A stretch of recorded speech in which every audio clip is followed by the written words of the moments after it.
Hey man, say man, we are back with another video, and today we're gonna do a breakdown of our gold win.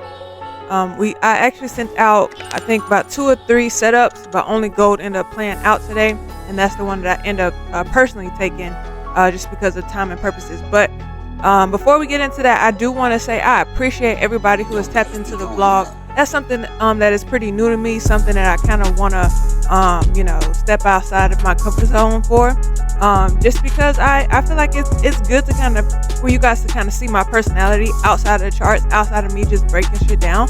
I want y'all to be able to tap into me on a more personal level, so I'm gonna keep doing that. But yeah, I'm going to show you guys this banger gold trade.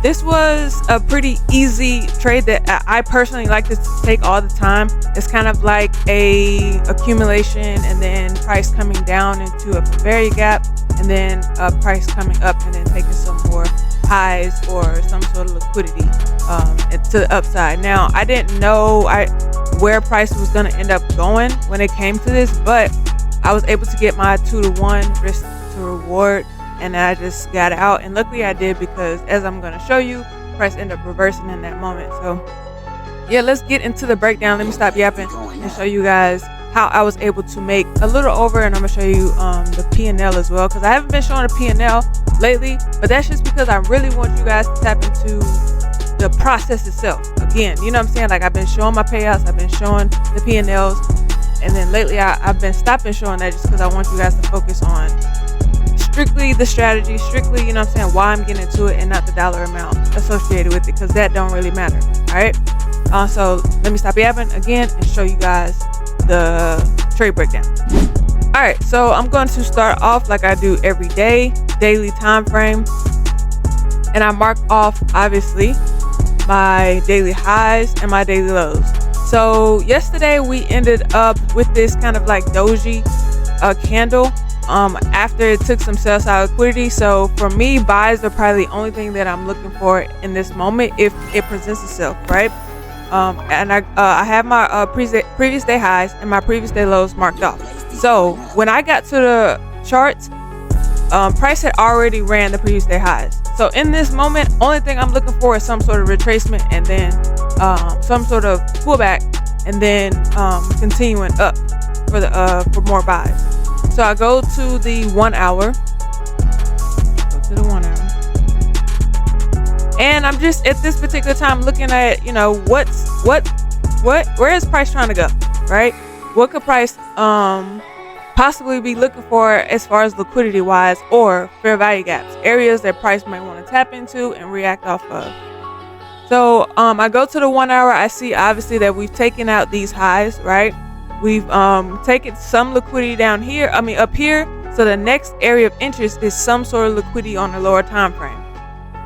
Obviously, I'm a scalper / intraday trader, so a lot of my entries are going to be based off the higher time frame, but I'm taking them off the lower time frame. So if I go to the 15-minute, I can see at the particular time, right? So it's I trade around the 8 o'clock to 11 o'clock time. So if I put down my 8 a.m. right here, right, we were at this area. And I see price coming down and taking some liquidity. So in the beginning, we did take some liquidity up here, buy side, perfect, right? Now I need price to come down and take some sell side, lower time frame sell side. So we end up taking this on the 15-minute. You can see a little bit on the 5-minute as well.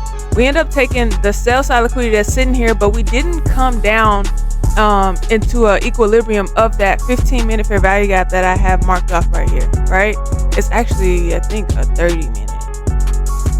It's a 30-minute and a 15-minute, right? So the 30-minute sitting here, but then the 15-minute you got right here, right? So I think I had that marked off, but the original tap did not come into that equilibrium. So I'm like, I know price is going to want to come back here. I'm not going to take it yet, right? I'm super patient when it comes to this. It's in my strategy. If you look at my strategy, if you have my strategy, you understand that for me to get into buys or for me to get into sales, I need price to come into some sort of equilibrium, some sort of pullback into a space where I know, okay, we kind of equaled out price. right? So especially with this long push up here, like just a tap in is not enough for me. I would rather miss that move than to hop in right here. So I waited. I literally waited, and I was like, you know what? If I don't get this move, because as you can see, after price tap, it started coming up, and I'm like, all right, if I don't get this move, then it is what it is, and I just won't take it. And I'm super okay with that, just because it's NFP week, and I'm just super safe right now. I'm being extremely safe. So again, just waiting. I'm waiting, and I see price reject these highs, and then reject this lower time frame. I guess you could say it's not really a high, but come up and take some liquidity on the lower time frame, and then come back down. And it end up like retracing or pulling back deeper than I initially thought. But if I go to the 30-minute, you can see that we still have all of this area, right?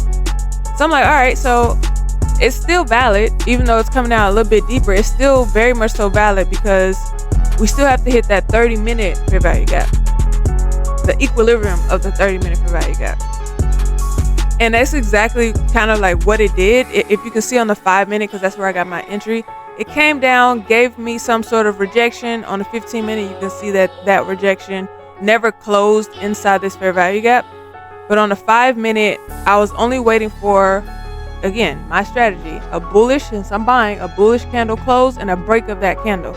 Obviously, I'm not going to get that all the time, but that's what I was looking for in this particular setup. And if I didn't get it, then I would have had to kind of maneuver in a different way to try to get an entry. But it ended up playing out to where I got that bullish candle close and then a break of that candle to get in. And then I think I got in up here, actually. Got out here. Once we hit this area that didn't have a wick, that's where I got out. And then so my TP was, I think it was like right here where I got in. And that was it. Now I was tempted to kind of hold this just because we have some buy side liquidity sitting up here on a high time frame. So I was tempted to hold, but I am trying to pass a challenge right now. I have so many, like I have my hands in different ones. I have a funded, and I have another one that I'm trying to pass just because I'm trying to build my live account up. So I'm trying to get as many payouts as possible. So I'm trying to pass this, and I want to just secure anything that I can secure.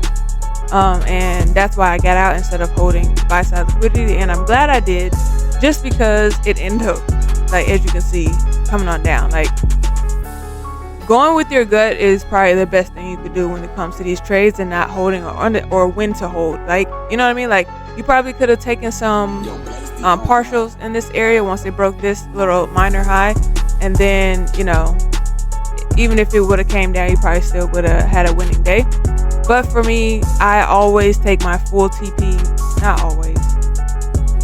80 to 90% take my full TP at my 2-to-1, right? Because I tend to, that's how I win more.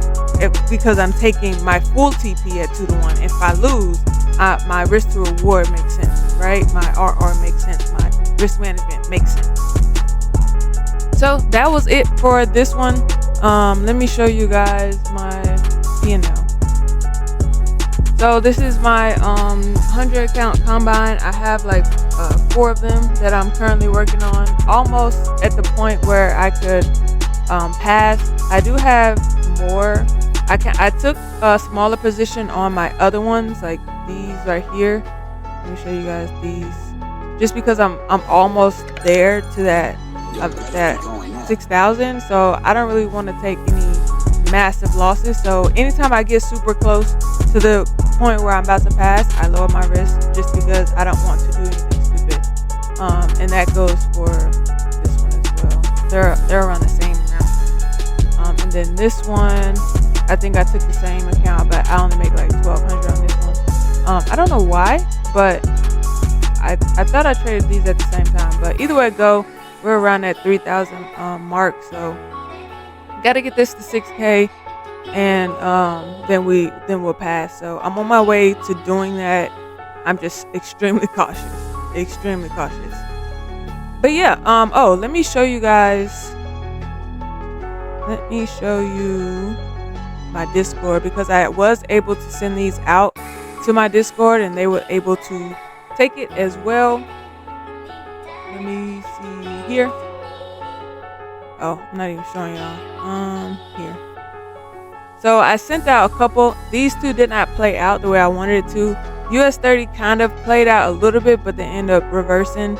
I didn't get into that one, and I didn't get into the oil sales. The gold, however, I did get into, and you can see as I around at 8 o'clock time is when I sent this out for everybody to take, and then here is the ultimate. So there's that. We have some people who are making profits, sending in their profits for the day. I'm super proud of everybody that's in my Discord, everybody that's taking my trades. It's not even the people who are not like actively talking right now, but are still taking my trades, are still online. I appreciate everybody, and I can't wait to just see this grow. I can't wait to just hold on and put myself back on. I can't wait to just continue to grow with you guys. I'm super happy, extremely happy that you guys are even supporting me, and I appreciate for the 200, because I'm past 200 subscribers now, so I appreciate that. It's moving pretty fast. I did not realize I would be where I am right now so fast, and we still have a long way to go, and I'm just enjoying the journey. So that's all I have right now. I appreciate you guys for tapping in with me, and I will see you guys on the next one. Peace.